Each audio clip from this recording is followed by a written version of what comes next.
بسم الله الرحمن الرحيم. الحمد لله والصلاة والسلام على رسول الله وعلى آله وأصحابه ومن والاه ومن اتبع سنته إلى يوم الدين أجمعين، وبعد. قال الله تبارك وتعالى في كتابه المجيد: أعوذ بالله من الشيطان الرجيم. بسم الله الرحمن الرحيم. وأن احكم بينهم بما أنزل الله ولا تتبع أهواءهم واحذرهم أن يفتنوك عن بعض ما أنزل الله إليك فإن تولوا فاعلم أنما يريد الله أن يصيبهم ببعض ذنوبهم وإن كثيرا من الناس لفاسقون أفحكم الجاهلية يبغون ومن أحسن من الله حكما لقوم يوقنون. صدق الله العظيم. قدرمن ورونو دی الله تعالی لوی احسان او فضل دی په موږ او تاسو باندې چې د جهاد لارې ته، د اسلامي نظام د اقامه کولو لارې ته او د الله د دین د ساتنې او د حمایت او د نصرت کولو لارې ته راوستلی یو، او دا هر چاته نه میسر کیږي. څوک په دکانداري مصروف دي، څوک په موټروانۍ مصروف دي، څوک په زراعت مصروف دي، څوک د مال په ګټلو پسې اروپا او امریکا او استرالیا او روسیې او ترکیې او نور ځایونو ته په قاچاقي لارو روان دي، د ذلت ژوند تیروي، د خطرونو پر لارو باندې ځي، کله مایان وخوري، کله کشتۍ ډوبې شي، کله قاچاقبر ووژني، کله واورې مړه کړي، کله له تندې مړه شي، خو هدف یې څه شی وي؟ د یو څو روپیو ګټل. یا یې هدف څه شی وي؟ اروپایي ژوند ته ځان ورسول، یا غربي محیط او ماحول ته ځان ورسول او د غربیانو غوندې ژوند کول. دا یو هدف. په موږ تاسو باندې د رب العالمین خاصه لورینه شوی چې د انبیاء لارې ته راایستلی یو. دا د پیغمبرانو لاره ده، د دین اقامه کول، د دین ساتل، له دین نه دفاع کول او د دین پیغام خلکو ته رسول. دا د پیغمبرانو علیهم الصلاة والسلام لاره ده. دا د صحابه کرامو لاره ده. د الله تعالی د رسول صلی الله علیه وسلم صحابه مجاهدین و. هغوی په تجارت نه و مشهوره، هغوی په ډیرو علومو نه و مشهوره. څوک به یو مسلمان مشوره به یو ورځ به رسول الله صلی الله علیه وسلم سره تیر کړه، یو ورځ هم نه، یو څو لحظې به ور سره تیر کړي، بیا به روان شو. خو چې کله باندې جهاد غږ په باندې وشو، بیا د جهاد میدان ته راووته. د رسول الله صلی الله علیه وسلم صحابه کرام د اقتصاد په قوي کولو او د ډیرو پیسو په ګټلو نه و مشهوره. د هغوی شهرت په تاریخ کې په جهاد و، د اسلامي نظام په اقامه کولو او په ساتلو او نور انسانانو ته د اسلام د پیغام پر رسولو. ځکه خو د پیغمبر صلی الله علیه وسلم صحابه کرام چې اکثره یې د مدینه منورې او د مدینه منورې د شاوخوا خلکو، او د اسلام مؤرخین وایي چې د رسول الله صلی الله علیه وسلم په ژوند کې دغه د صحابه او شمیر تر 1.5 لک زیات و.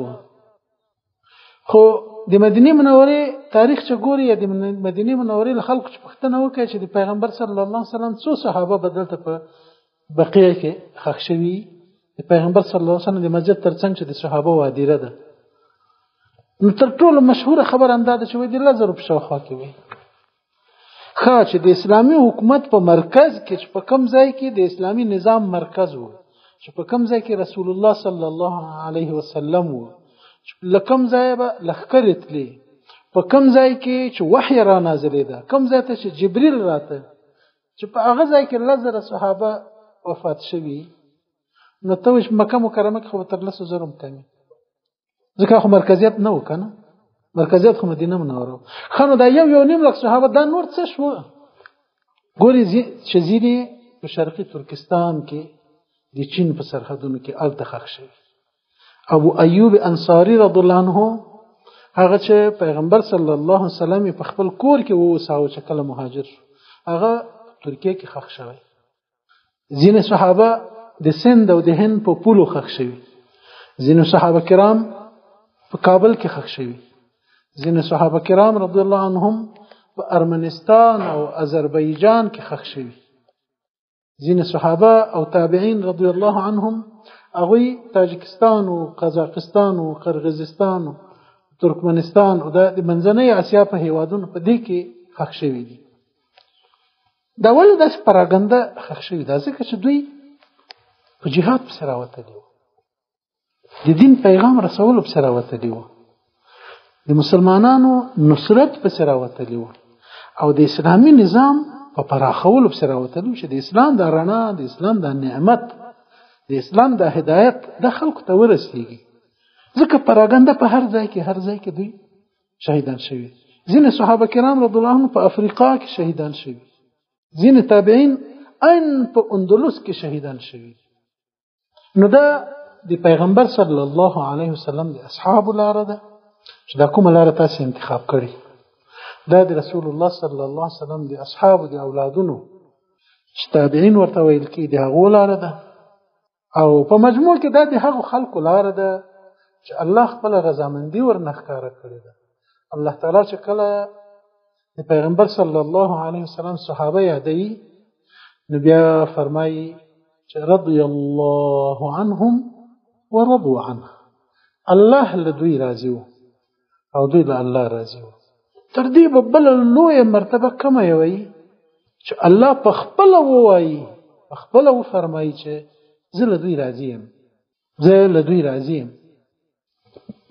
دا ډېره لویه مرتبه ده. او د فتنو په دغه زمانه کې، د مشکلاتو په دغه زمانه کې، د مادیت په دغه زمانه کې، د بیلاریتوب او د فحشا او د فساد په دغه زمانه کې، د خوندونو رنګونو او د هوسونو په دغه زمانه کې یو څه ځوانان راوځي او وایي چې زه دې په واورو کې ودرېږم، په ما دې واورې ووري، په ما دې باران ووري، زه دې بې خوبه شم، زه دې ستومانه شم، زه دې په پیره او په ګزمه او په تعقیب او په کشف کې لالهانده شم. خو د الله دین دې حاکم شي، د الله کتاب دې تنفیذ شي، د مفسدینو، د غلو، د بدکارو خلکو، د دښمن د جاسوسانو، د غربیانو، د غلامانو، د هغو خلکو چې په دې خاوره اسلامي نظام نه غواړي دغه مخه دې ونیولی شي. دا ډېره لویه مرتبه ده ورونو. او الله په خپل احسان باندې تاسو ورته راوستلی یاست.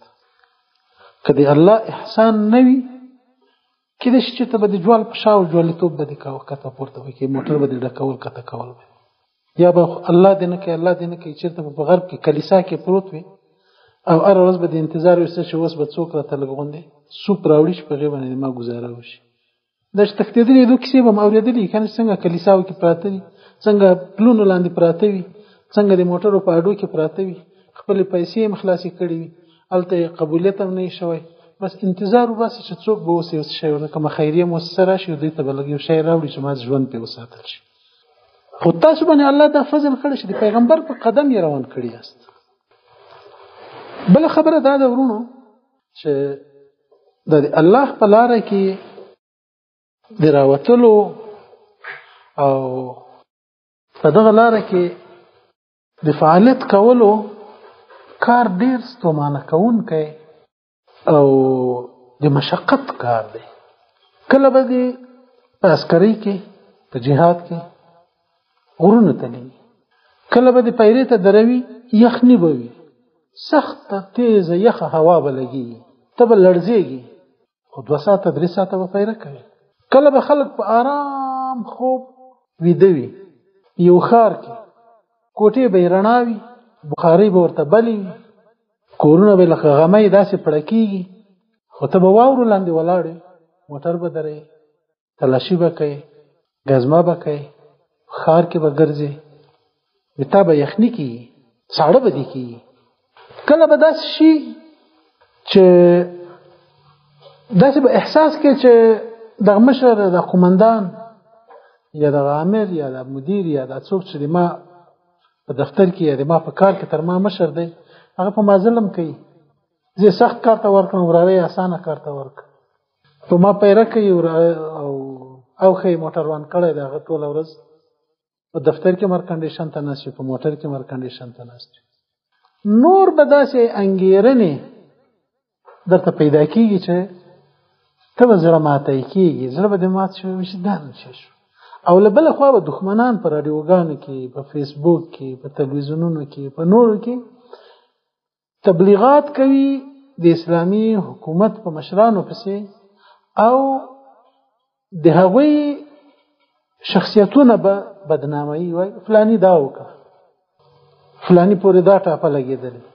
په فلانی باندې دا تور ده فلانی دا هدف به یې دا وي چې دا کشران ځوانان په دې مشرانو بدګمانه کی چې بدګمانه که خو خبره بیا نه مني چې خبره ونه منله خو درز راغی هغه به یو څه نه غواړي دی بیا نه مني درز راغی چې درز راغی صف ټوټه ټوټه شو طاعت نه کی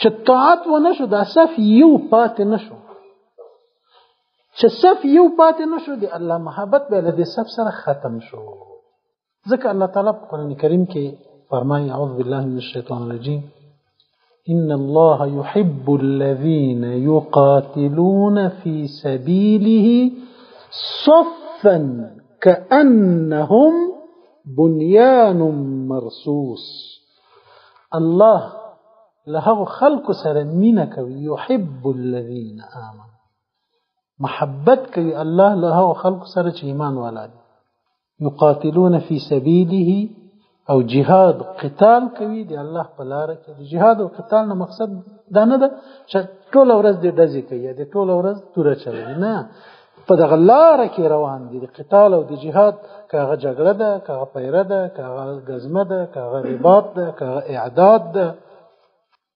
کاغه اداري کارونه دي په دغه لار کې روان دي نو الله ورسره محبت کوي صفا دوی ټول یو لیکه یو صف سره وړاندې ورسته نه دي چې د بل نه مانی یو له بل لري نه په یو صف کې ولاړ الله فرمایي کأنهم لك دوی چې بنیان مرصوص یو په بل کې وبدلای شوی دیوال ګوري دا خښتې ولې ګلکاران درس په درس نه دي وې دلته درس په درس راغلي هغه ځای مات کی ایو وخت ورته لنډه کې دا څوک پرېکه کې چې لږ شاته راشي دا ولی دا ځکه چې که هر خښته د بل خښته په سر پرې خودل شي دا درس به تر اخر هم داسې دا دیوال بیا په یو ډیکه باندې ورځي دا ګلکاران بیا څه کوي یو په بل کې ووبي او دا شاول ولی ور باندې اچوي چې یو له بل نه تیر نشي لکه بیا بر دیوال سر ځوړند وي بیخ به خم وي او سر به راځوړند بیخ به نه وتلې سر به خم نو الله تعالی له هغه صف سره مینه کوي هغه صف خوخوي چې هغه بنیان مرصوص وي سره وبدل شوی یو په بل ټینګ شوی د هر خښتې بل خښته ټینګ کړي وي په دې معنی چې هر مجاهد یې د بل مجاهد تکیهګاوي هر مجاهد یې بل ته مرسته ورکوي هر مجاهد د بل مجاهد لویدل او لخویدل ساتي هر مجاهد د بل مجاهد سره درز او فاصله نه نیسي هغه سره ځان یو نخت ایبول هغه ته ځان محتاج بولي هغه ځان ته محتاج بولي دښمنان کوشش کوي چې په اسلامي صف کې کشران په مشرانو بې اعتماده کی او مشران په کشرانو بې اعتماده کی د دې کار لپاره دوی په میلیارډونو ډالر مصرفوي تاسو به څنګه مصرفوي رادیو چلول اسانه کار نه ده تلویزیون چلول اسانه کار نه ده سټلایټونه په فضا کې درول او بیا میلیونونو انسانانو ته مستقیم نشرات کول شپه ورځ دا اسان او بې پیسو کار نه دی د برنامو د چلولو لپاره د متخصصو خلکو روزل تر ماسترۍ او دکتورا وې رسول او بیا تبلیغاتي دستګاو ته راوستل دا څه اسانه کار نه ده. د دې کار باندې دښمن خورا ډېرې پیسې لګوي او خورا ډېر علوم ورزده کوي. د څه لپاره؟ چې هغوی داسې تبلیغات وکولی شي چې د مسلمانانو صف کمزوری کړي او د مسلمانانو ترمنځ اختلافات بې اعتمادۍ ایجاد کړي، یا یې داسې ناامیده کړي چې په خپل کار یې پښیمانه کړي، وایي چې بد نه کېږي، نو ونه شو، اما چې څنګه ویل هغسې ونه شو، خوند نه کوي، بس خپل شخصي کار به شروع کړم. نو په نتیجه کې به څه چل وشي؟ اسلامي صف به یا کمزوری شي یا به اصلا له منځه لاړ شي. بیا به دوی راځي، په تاریخ کې همداسې ثابت شوي، همداسې تېر شوي، بیا به دوی راځي، د مسلمانانو نظامونه به کمزوري ړنګوي، به د مسلمانانو ځمکې وطنونه به نیسي، مسلمانان به ذلیله کوي، ښځې به یې وینځې کوي، نارینه به یې غلامان کوي، شتمنۍ به یې راسپړي، غلا کوي، وړي به یې خپلو وطنو ته، خپل قوانین به په مسلمانانو باندې تطبیقوي. هغه څوک چې بیا د دوی له فرمان نه سرکشي کوي، هغوی به بیا په زرګونو نه په لسګونو زره او په لکونو زندانونو ته اچوي، لاسونه او پښې به یې ورتړي، او په ډله ییز ډول به مسلمانان کافر کېدلو ته مجبوروي. همدا پیښې که تاسې په تاریخ کې وګورئ، په اندلس کې وشوې، مسلمانان یې په زوره کافر کړل. همدا پیښې په چین کې وشوې، همدا پیښې په شوروي کې وشوې، همدا پیښې په غرب کې دا اوس په نرم شکل روانې دي. یو څوک به وایي چې په غرب کې خو ډېر عدالت ده، هلته خو هر سړی چې هر څه کوي، د چا له دین سره کار نشته. دا بالکل د دروغو خبره ده. ولې کار نشته؟ دا صحیح ده چې هغه تا لمانځه نه منې کوي، خو زه تا نر وګڼم چې ته د خپله لور د بوای فرند له نیولو نه منع کړي، چې هغه د ځان ته لونډه نه پیدا کوي. زه تا نر وګڼم چې په ټول غرب کې ته خپل زوی له دې منع کړي چې ولې پردۍ لور سره انډیوالي شروع کړې، ولې پردۍ لور سره دی روابط لري او هغه کور ته راوړي. څو ورځې مخکې ما یو کلیپ ولیده، یو عرب ماشوم دی، داسې د 8-9 کالو دی، کېدای شي ځینې تاسو به هم لیدلی وي.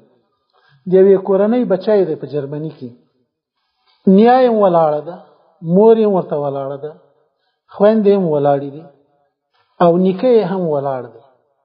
خو د جرمني پولیس او د ماشومانو د ساتنې د مؤسسې مسؤلین راځي او دا ماشوم په چیغو چیغو ژاړي، دی له دې کوره وباسي، بیا یې ماشوم مور پورې ونښلي، دوی له موره راخلاص کړي، نیکه پورې ونښلي، له نیکه یې راخلاص کړي، خور پورې ونښلي، چې بله چاره یې نشي، اخر په ځمکه ځان وغورځوي، په ځمکه ځان داسې کلک کړي، په ځمکه پړ مخ وغورځېږي. خو هغه خلک یې راپورته کړي، بیا یې دی چغې وهي، میندې مور یې هم چغې وهي، خویندې هم چغې وهي، نیکه یې هم چغې وهي، زاره یې هم کوي.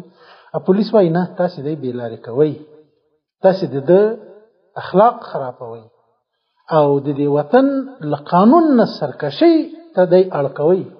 او ګناه د دې ماشوم څه شی؟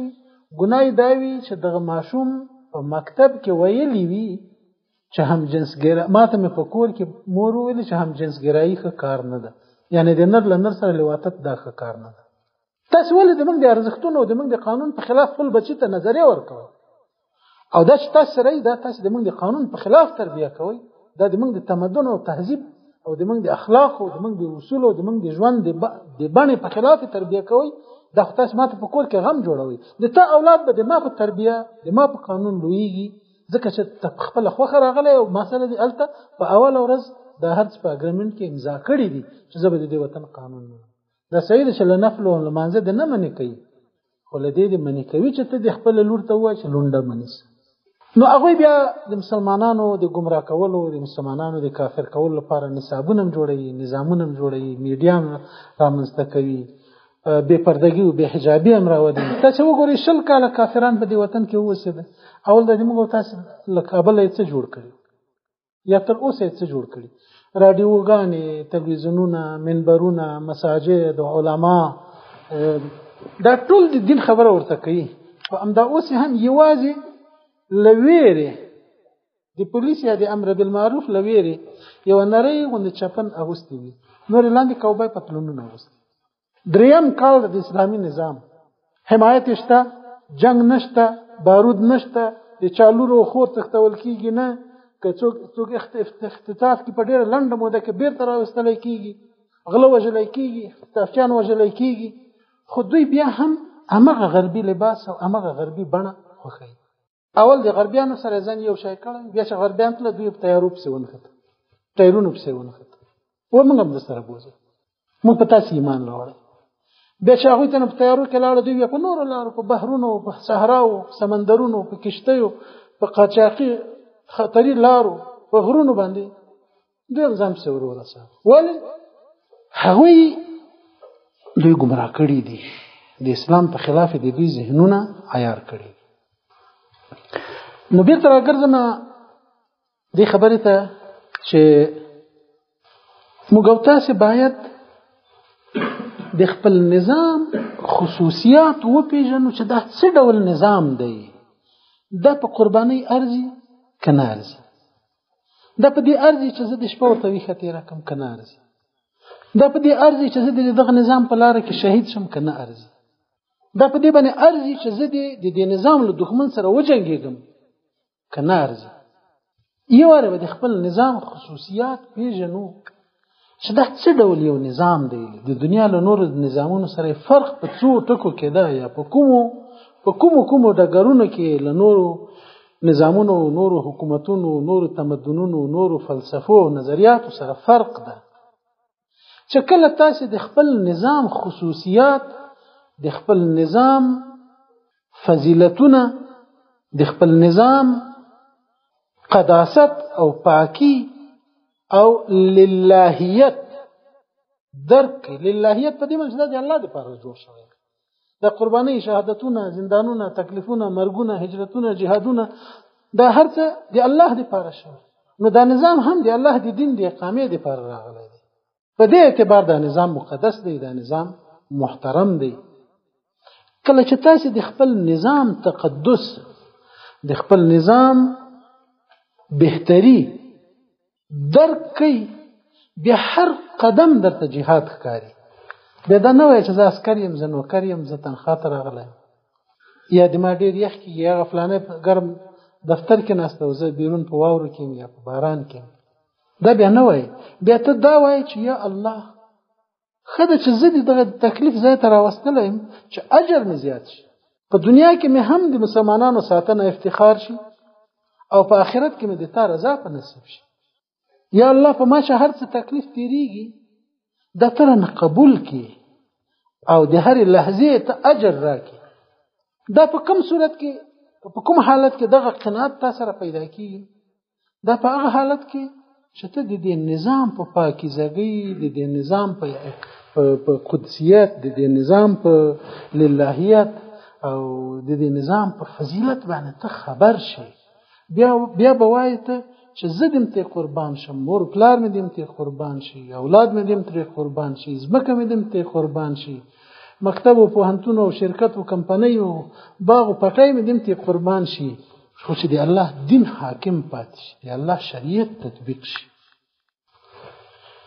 نو د خپل نظام د خصوصیتونو پیژندل دا هغه څه ده چې هر قدم کې بیا ته د عبادت په لاره باندې روان ساتي، او هر تکلیف چې در رسیږي هغه بیا ته خساره او تاوان نه ګڼي، هغه بیا ته داسې ګڼي چې په دې خو د ما درجه پورته کیږي، په دې خو د ما ګناهونه رژیږي، په دې خو زه الله ته نږدې کېږم.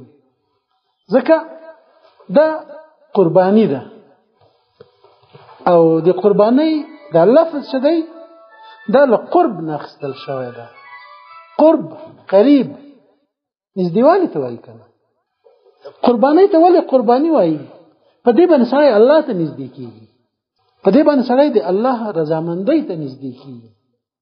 قرباني د قرب نه اخیستل شوې ده، او قرب نزدېکت ته وایي. چا ته نږدې کېدل غواړو؟ الله ته نږدې کېدل غواړو. له څه شي لرې کېدل غواړو؟ له شیطانه لرې کېدل غواړو. نو زه به انشاء الله دو دریو درسونو کې چې له تاسو سره ولرم، یوازې په همدې موضوع له تاسو سره خبره کوم چې دغه نظام څه خصوصیتونه دي چې په نورو نظامونو او نورو حکومتونو کې نشته، او دا خبره زه تاسو ته د داسې یو چا په حیث نه کوم چې زه د دې صف یوازې یو عسکر یم یا د دې کاروان یو لاروی یم، بلکې د داسې چا په حیث درته کوم چې ما هم اسلامي نظام لوستلی، هم کفري نظامونه لوستلی، هم اسلام لوستلی، هم کمونیزم لوستلی، لیبرالیزم لوستلی، هیومنیزم لوستلی، نشنالیزم لوستلی، رشنالیزم یا عقل پرستی لوستلی، هیومنیزم یا انسان پرستی لوستلی په دې معنی چې خبر یم چې په دې کې څه دي. هم ساتانیزم یا شیطانیزم یا د شیطانیت دین لوستلی، هم دیموکراسي لوستلی.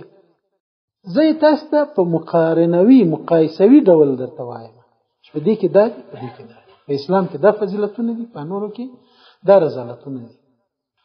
راځو اول خصوصیت ته د دې نظام، چې د دې نظام اول خصوصیت څه شی دی؟ د دې نظام اول خصوصیت دا دی چې په ټوله نړۍ کې چې څومره انسانان دي دا دوه برخې، یو مسلمانان دي یو کافر دي. یو برخه مسلمانان دي یو برخه کافر دي. کافران خو اصل دی الله نظام او دی الله دین نه غواړي. راځو د مسلمانانو برخه ته.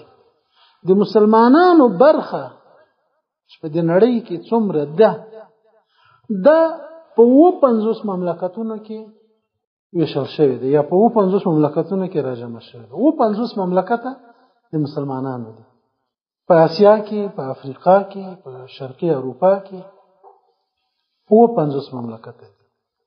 او مسلمانان چې نن په نړۍ کې د شمیر په لحاظ څومره دي مملکتونه خو 50 دي. د شمیر په لحاظ چې مسلمانان څومره دي نو هغه 2 میلیارد دي. 2 میلیارد یعنی 2000 میلیونه. څومره؟ 2000 میلیونه. لس لکه 1 میلیون کېږي. لس لکه 1 میلیون کېږي. بیا 1000 میلیونه 1 میلیارد کېږي. 1000 میلیونه بیا 1 میلیارد کېږي. او د مسلمانانو شمیر د وروستیو اټکلونو په بنا 2000 میلیونه ده.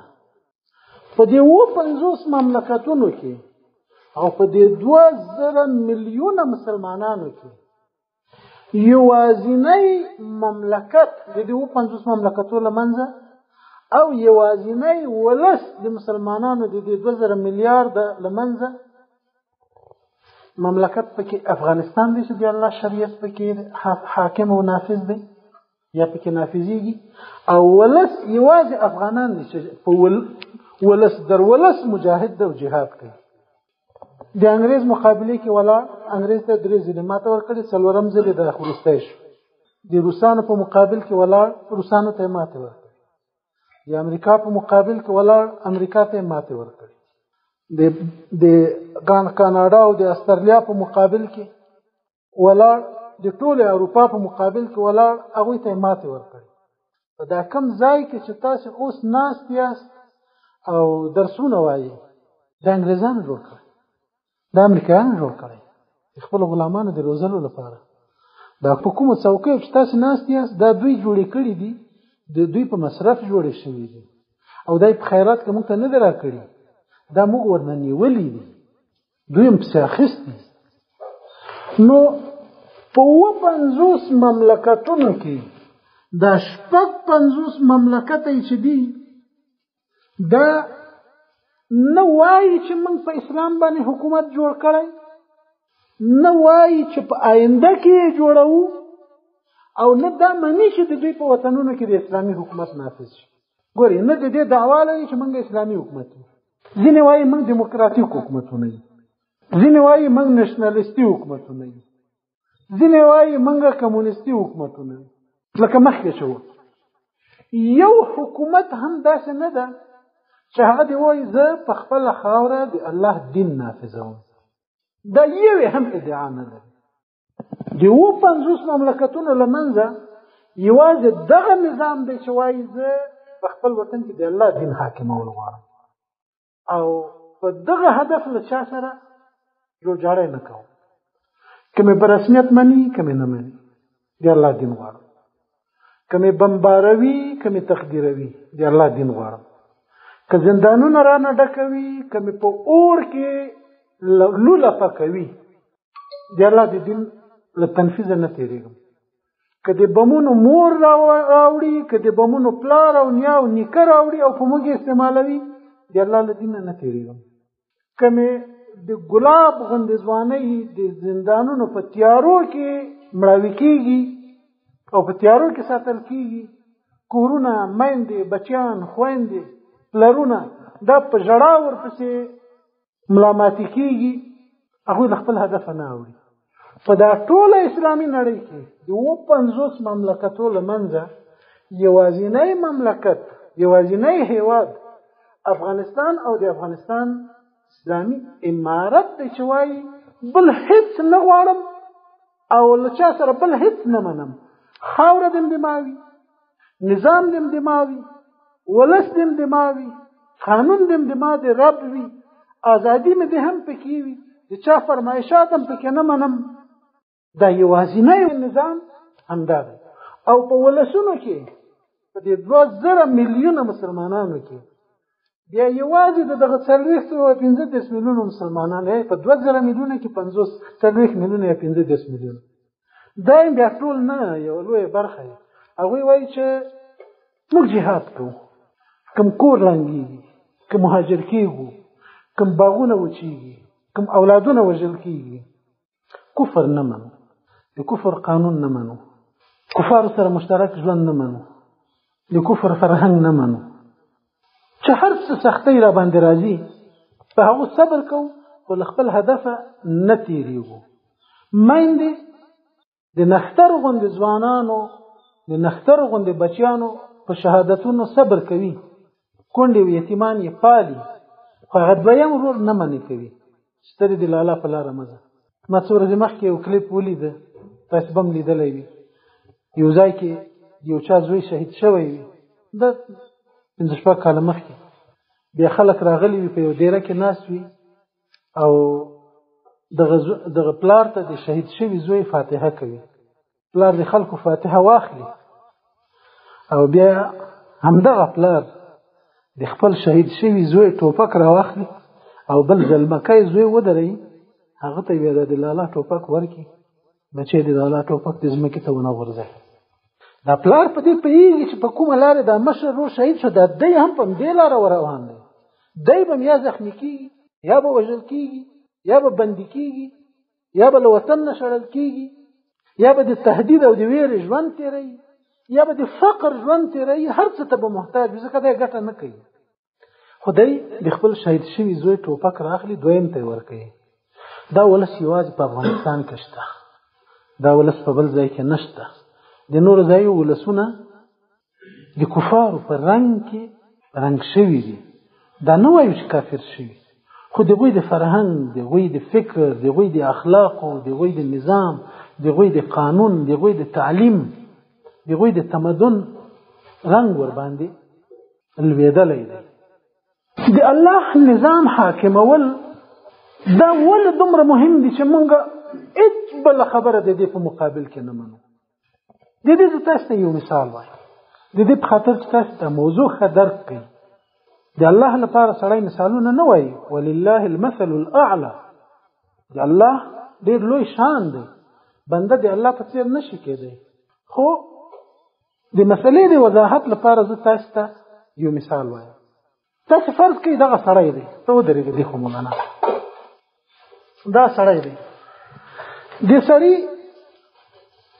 یو ټوټه ځمکه واخیسته، په دې باندې بیا اوله یې دا ځمکه خپله کړه چې دا د بل چا نه ده، دا مې خپله ځمکه ده.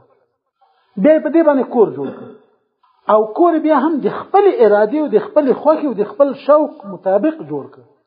داسې ده که نه؟ او بیا یې چې د کور څه ضرورتونه وو د هغې مطابق یې ورکې ځایونه او هر څه چې په کار و دا یې هماغه ډول ورکې جوړ کړ. او بیا یې خپل کورنۍ یا خپل بچیان دا راوستل په دې کور کې ووسول. خو چې هر څه تیار شو، کورم د شو، بچیانم د شو، زندگیم پکې د شو، مالکیتم پکې د دی، خو اوس امسایه راځي وایي چې په دې کور به د ما قانون چلیږي. د ته وایي ته به بې واکه یې پکې، د تا په زوی، د تا په ښځه، د تا په لور، د تا په مال، د تا په قلف و کلي، په دې به د ما قانون چلیږي. دا د منلو ده. که څوک مني هغه به غیرتمن وي. د دغه کار منل معقول دي. د انسان، د کمزوري انسان نفس زغملی شي چې یو انسان په خپل مالکیت باندې د بل چا تصرف او قانون نه مني، نو دا عظیم ستر ذات رب څنګه په خپل ځمکه په خپل بندگانو باندې د بل چا قانون ومني؟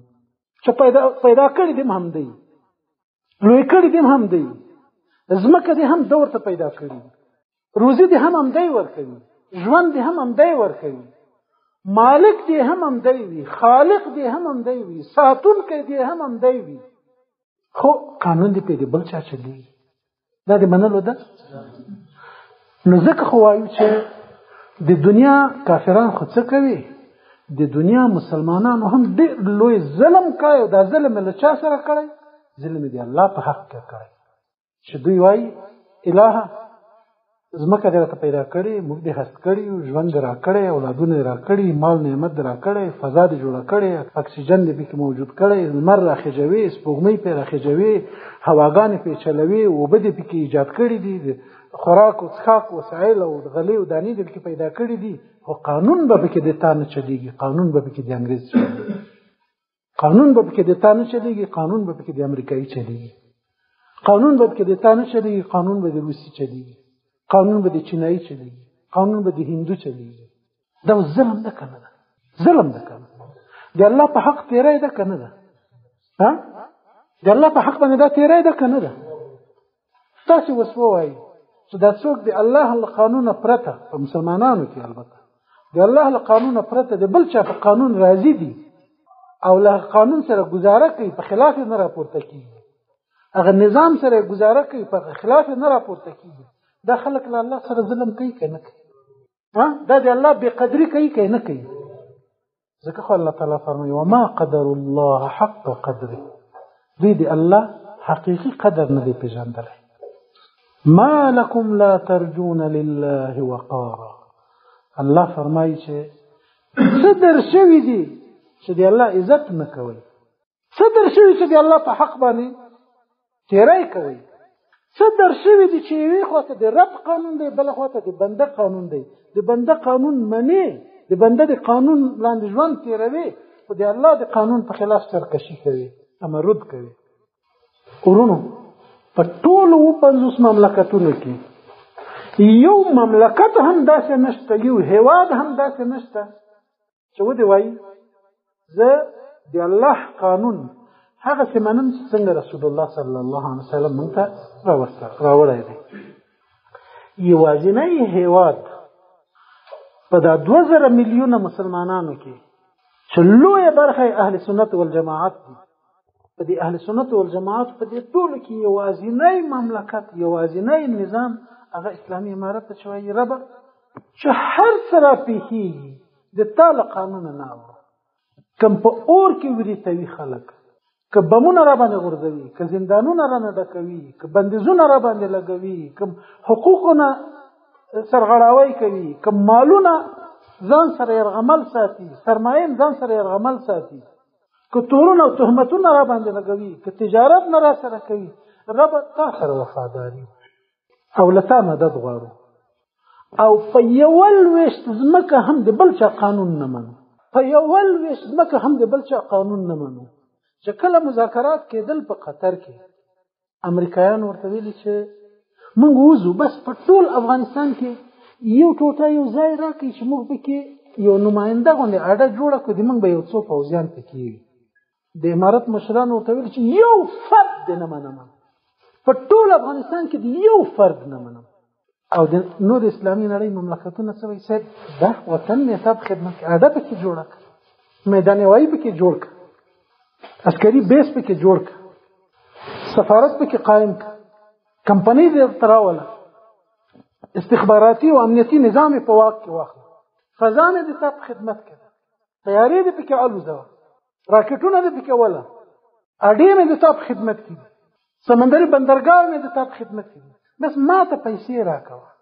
نور د دې وطن ابرو، عزت، د وطن اقتصاد، د وطن ازادي، د مسلمانانو سرلوړي، د مسلمانانو ناموسونه، دا هر څه د تا په خدمت کې دي سر.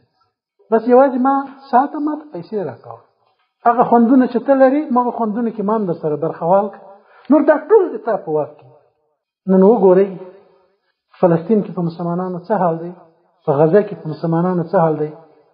د موږ لاس لاند دی، کنه ځوانان مو همداسې یېشي، مجاهدین او فدایان مو همداسې یېشي. والله الله مې قسم چې زه داسې ځوانان وینم چې ژاړي او له ژړا همداسې چیغې وهي چې ربه لاره مې بندې دي، وزرونه دې راکړي نه دي او په ځمکه مې څوک ورپرېږدي نه، په هوا ورتلی نه شم، په ځمکه مې څوک ورپرېږدي نه. او همدا زارۍ کوي مشرانو ته چې یوه لاره خو را برابره کوي. خو دا 55 مملکته بې حسه نړۍ دا ټول له کفارو سره درېږي، دا ټول له یهودو سره درېږي.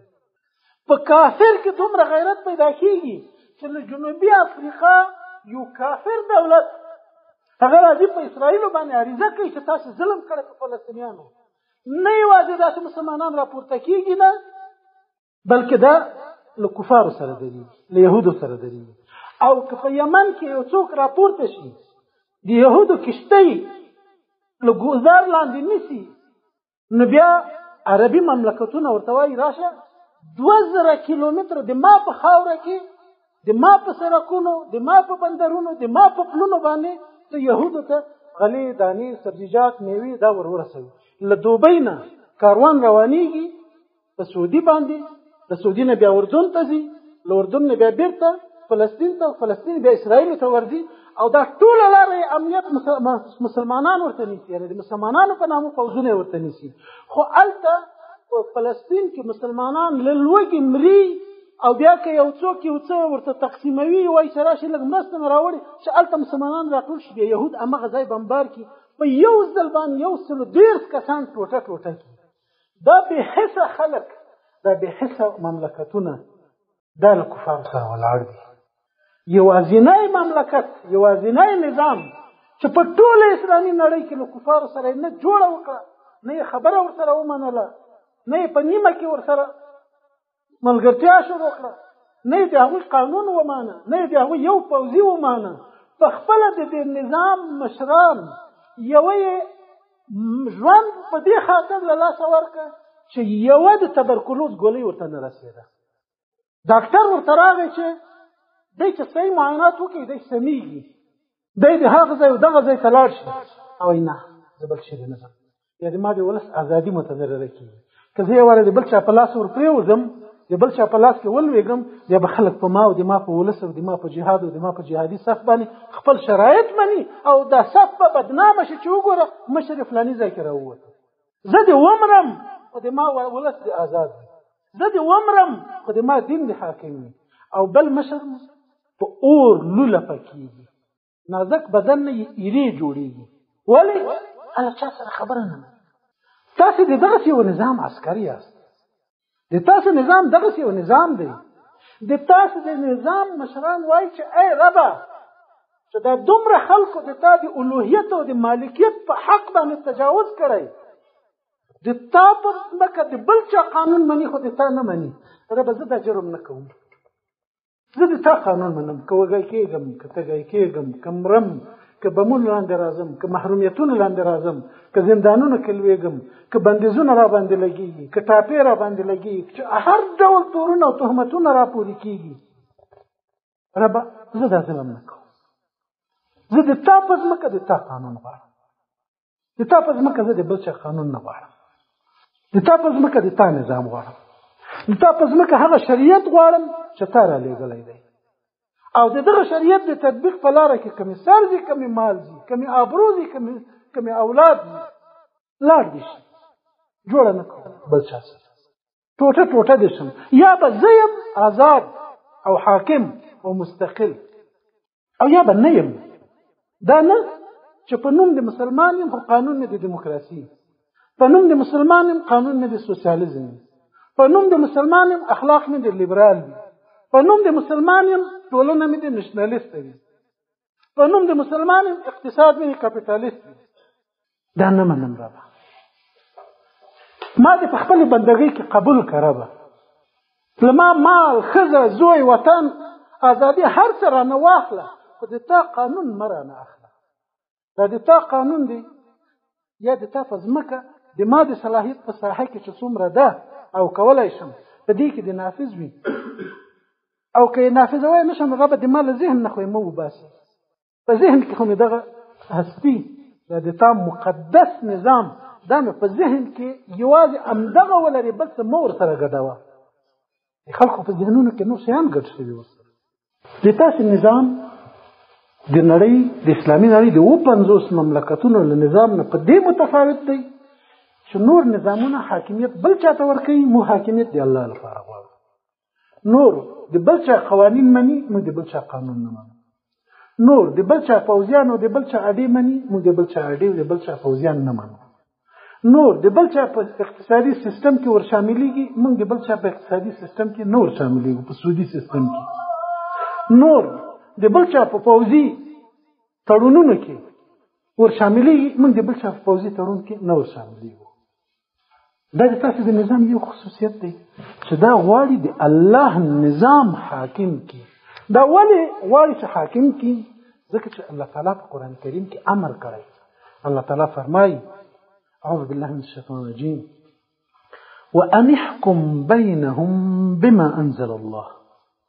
ای پیغمبره ته حکم کوه، حکومت کوه، نظام چلاوه، بینهم د دوی ترمنځ، بما په هغه شریعت انزل الله چې الله را نازل کړی. نه دا چې انګریز را لېږلی، نه دا چې روسي را لېږلی، نه دا چې چینایي را لېږلی، نه دا چې یهودي جوړ کړی، نه دا چې نړیوالې ټولنې توصیه کړی، نه دا چې ملل متحد منلی یا یې هغه منل غواړي.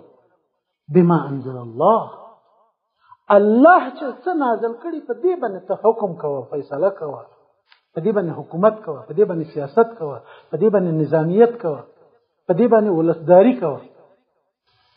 ولا تتبع اهواءهم، او ته پیروي مه کوه د دوی د خواهشاتو. سبحان الله، دا آیت داسې ښکاري بلا تشبیه بلا تشبیه لکه دا اوس د موږ د حالاتو په باره کې چې نازل شوی. ټوله دنیا راته خواهشات لري. یو د ما قانون ومنه در سره ګزاره به وکړم، بل وایي د ما قانون، بل وایي د ملل متحد قانون، بل وایي د ناټو قانون، بل وایي د وارسا د پاک د ملګرو قانون ومنه، بل موږ به دا در سره وکړو، موږ به دا در سره وکړو. خو د دې نظام مشران او د دې نظام فلسفه، د دې نظام د وجود هغه نظریه هغه په دې قائمه ده چې ولا تتبع اهواءهم، د بل چا په خواهشاتو پسې به نه ځي. دوی له موږ دا غواړي چې د دوی فرمایشات او خواهشات د دلته عملي شي او په هغو پسې دې لاړ شو. الله په قرآن کریم کې فرمایي د کافرانو په اړه ودوا لو تکفرون کما کفروا فتکونون سواء.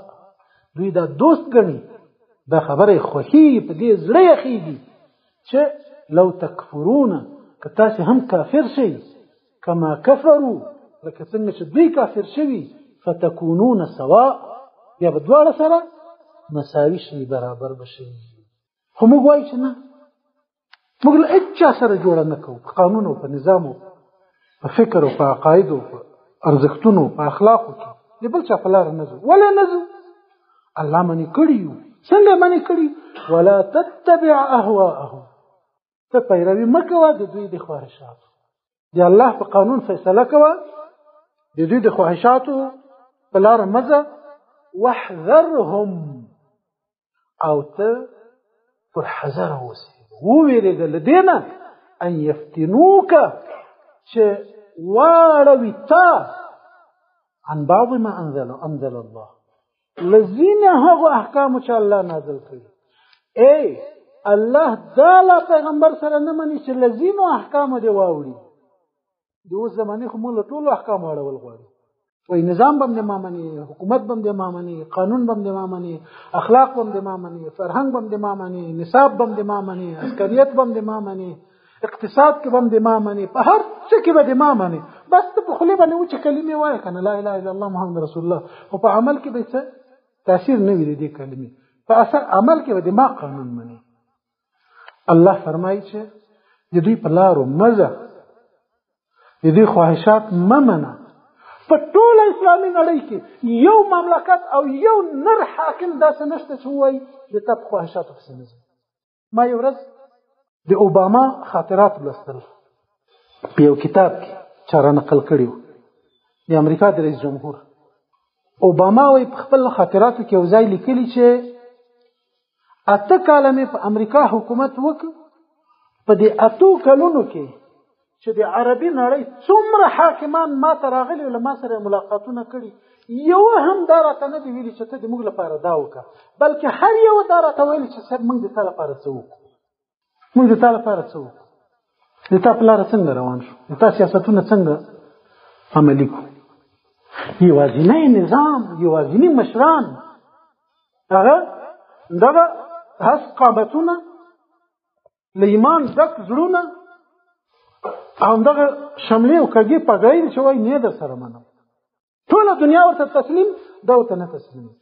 یوازینی بله ډله چې دا اوس موږ تاسو په سترګو وینو چې ټوله دنیا یهودو ته ور تسلیم ده، ورسره ملګرې ده، یوازې یو موټی د حماس مجاهدین دی، وایي نه در سره منم.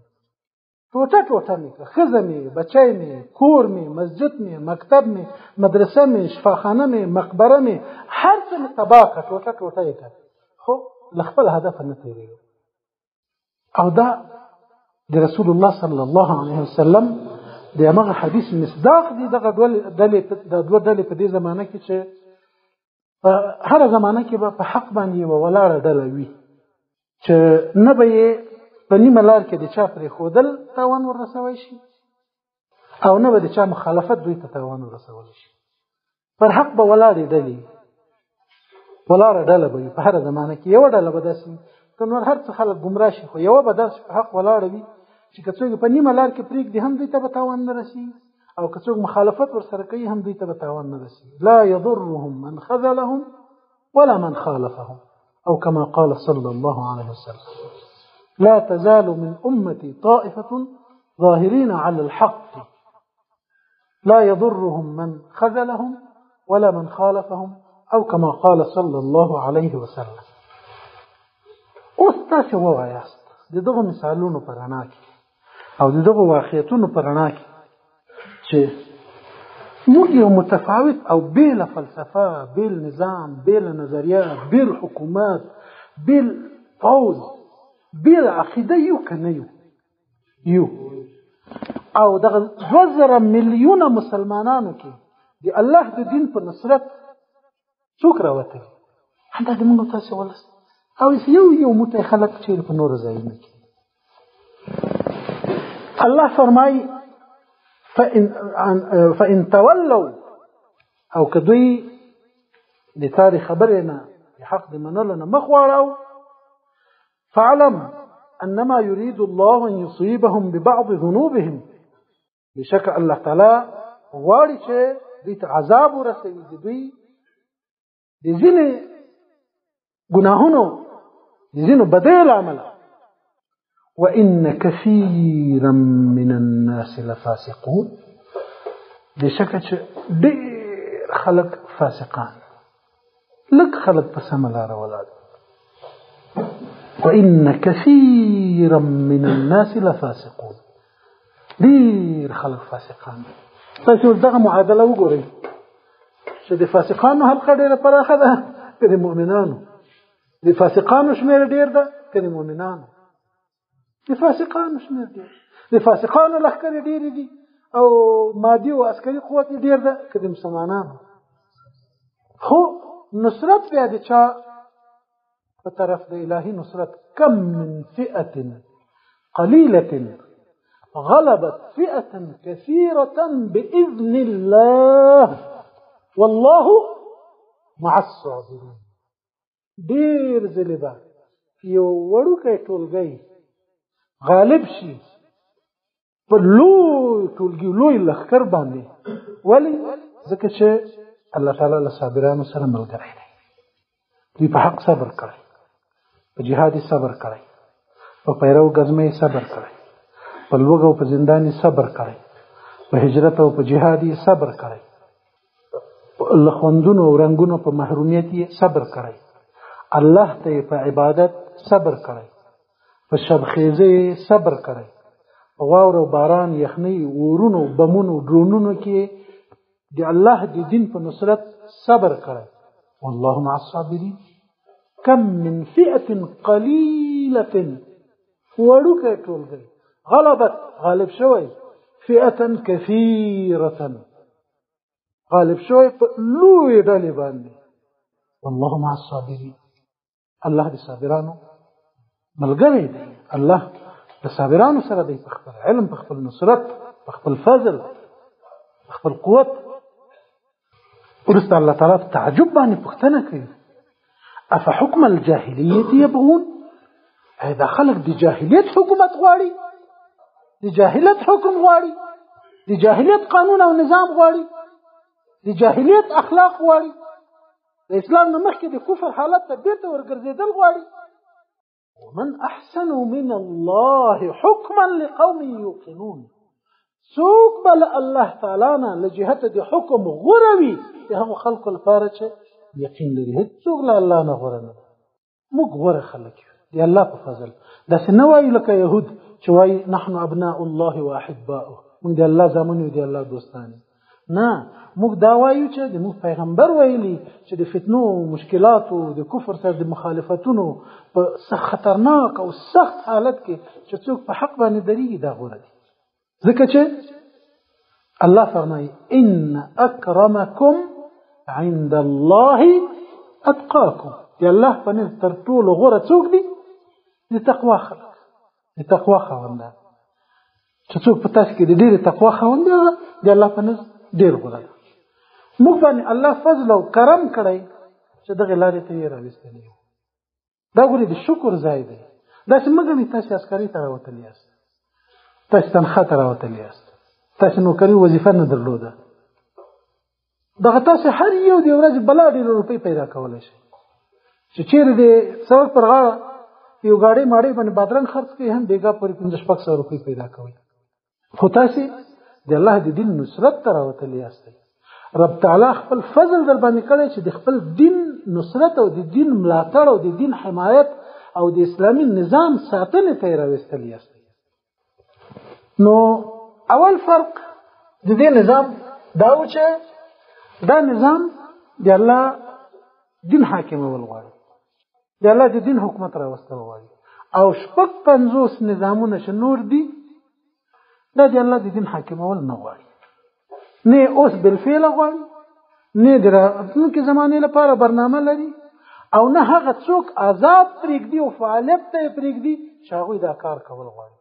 تاسې نن د اسلامي نړۍ زندانونه وګورئ، نه پکې لوتیان شته، نه پکې زناکار شته، نه پکې قماربازان شته، نه پکې ظالمان او فراډیان او دوکهبازان شته، بلکې له چا ډک دي؟ له حافظانو، له مجاهدینو، له عالمانو، له مفتیانو، له مدرسو، له طالبانو، د پوهنتونونو، له هغو ځوانانو چې د اسلامي فکر خاوندان دي، له هغوی ډک دي. نو د تاسې د نظام دا اول فرق شو چې په 2000 میلیونه مسلمانه کې یوازې د تا ولس او په 50 مملکتو کې یوازې د تا حکومت د الله د دین نظام غواړي، د الله د دین حاکمیت غواړي، بل هیڅوک نه غواړي. ځکه خو له موږ سره څوک درېږي نه وایي بیا دا ټاپه په موږ هم لګېږي، د انګرېز د غوښو دی را باندې درېږي، انګرېز هم بیا له خپله صفه وباسي. ما ته یو چا کیسه کوله، هغه له کوم باخبره سړي دا خبره اورېدلې وه، وایي چې کله امریکایانو په افغانستان حمله کوله نو بیا د پاکستان رئیس جمهور مشرف ته ټلیفون وکړ، وخت ورکړ ورته چې بس دغه وخت کې به خپل موقف معلوموي. هغه خپل هغه د جنرالانو ډله راوغوښته، 2 کسه جنرالانو، وایي په دوی کې شپږو یې دا ویل چې صاحب چې ته څنګه وایې صحیح ده، منو یې ورسره خپل هوایي حریم، خپل اډې، سمندري بندرګاهونه، لارې، خپل پوځ، خپل وسایل د هر څه امریکایانو ته ورکوو چې افغانان وځپسئ ده. ځکه چې موږ د امریکا توان نه لرو.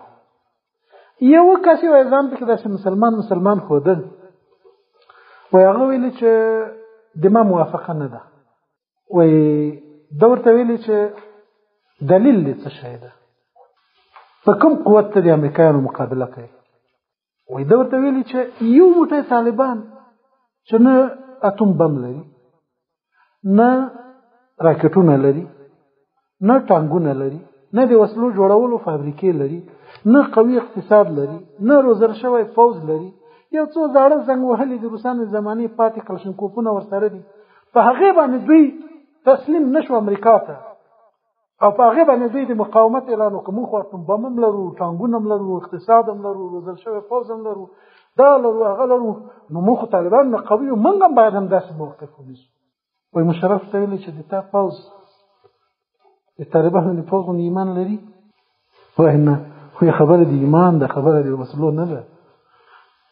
د تا ولس د هغوی غوندې ایمان لري؟ هغسې حالاتو باندې صبر کولی شي چې په سر دې بمونه راوړي او لاندې دې کور اور اخیستی، بچیان دې ورته ټوټه ټوټه پراته وي، دی دې غوښې په لاسو راټولوي، خو له کافر سره دې نه یو ځای کېږي. د تا ولس دغسې ایمان لري؟ د تا پوځ دغسې ایمان لري؟ وایي نه. وایي چې نه بیا ځان غلی کړه. خو د تا پوځ، د تا مشرانو، د تا د مدرسې او د محراب او د منبر خلکو دغه ایمان درلوده. ټوله دنیا ورته تسلیم شوه. بوش په هغه وخت اعلان وکړ، ما ته داسې یادېږي لکه د نننۍ ورځ، وایي چې دریم صف پکې نشته، یا به له موږ سره یا به ترورستانو سره. په ټوله دنیا کې دریم صف نشته، چاته اجازه نه ورکوو. یو مملکت هم په ټوله دنیا کې داسې ونه درېده، د روسانو، د چینایانو، د لویو پوځونو، د لویو قوتونو خاوندان، هېڅوک داسې ونه درېده چې بابا موږ ته د تا غلامان نه یو، ته د خپل یې، طالبان د خپل یې، موږ خپل آزاد خلک یو. دوی د ازادي ونه ښوده. هېڅ چا ونه ویلي چې موږ دریمه ډله یو، موږ دریم صف یو، نه تا سره نه هغوی سره، موږ خپل آزاد خلک یو. فرد، یو نظام، یو حکومت داسې پیدا نه شو چې ودې وایي چې نه له تا سره نه له هغوی سره موږ خپل ازادي لرو. دویم خصوصیت چې د نظام څه شی دی، دریم خصوصیت څه شی دی، څلورم خصوصیت څه شی دی، زه وایم چې لږ به په تفصیل درته شرح کړم، مثالونه او دلایل به درته ووایم. که داسې په بیړه بیړه درته مختصر وایم، ذهن نه جوړېږي په مختصره خبره، زړه ته سمه نه کوزېږي. د نن لپاره به یم دومره بس کو، او نور خصوصیتونه به یې درته په نورو درسونو کې وایم. خو د درس په پای کې تاسې راته ووایاست، تاسې خو دا د ما د درس په شروع کې وپوښتلی، په تاسو کې داسې وبولئ چې 80-90% درکې داسې وي چې 12م پاسان دي، یا له مدرسو فارغان دي، یا د مدرسو د لوړو درجو طالبان دي او محصلین دي، یا له پوهنتونونو نه فارغان دي. آیا د ما په خبرو کې څه داسې هوایي او بې دلیل او بې منطقه ګډې وډې یا اضافه ګویي وي؟ که دا واقعیتونه و چې ما یې تاسو خدمت کې عرض کړم، حقایق دي، واقعیتونه دي، چې نظام د مونږ دا وي او دین هم دا وي او د الله حکم راته دا وي چې د دوی په اهوا او خواهشاتو پسې به نه ځئ، په خپل دین به صبر کوئ. نو بیا تاسې ووایئ چې د تاسې لار او د تاسې کار او د تاسې د مشکلات دا د زغملو دي که نه دي، په دې ارزي که نه ارزي؟ موږ وایو چې ربه که د تا په اراده او په علم کې دا وي چې تر دې سخت را باندې راولي، ربه رایې والا، خو له دین نه مه ګمراه کوه. د الله انبیا علیهم الصلاة والسلام په سر یې اره ایښودل شوې، اره شوي په ژوندینې 2 ټوټې شوي دي، خو اوښتې نه دي. ربه د تا په لاره، د تا په دین باندې موږ قایم او دائم ولري. ربه ته رانه راضي شې، ربه ته موږ طائفه منصوره ظاهرین علی الحق وګرځوي. ربه ته هغه څه له موږ صادر کې چې ته پرې راضي کېږي او د موږ په ازادي او استقلال تأمینېږي. ربه ته د موږ ولس، د موږ خاوره، د موږ خلک بیا د کفارو تر تسلط لاندې مه راوله. یا الله ته موږ د خپل دین د نصرت او د دین د حفاظت لپاره په خپل فضل او کرم باندې استعمال کړه. یا الله ته لمونږ د خپل دین د حفاظت او نصرت لپاره داسې کار واخله لکه د صحابه کرام رضی الله عنهم د شاخص دی، لکه د دې امت لسترو مجاهدینو او سترو اولیاء د شاخص دی. نورونو دا لاره قدرمنه لاره ده، مقدس او پاک لاره ده، او دا مشکلات دا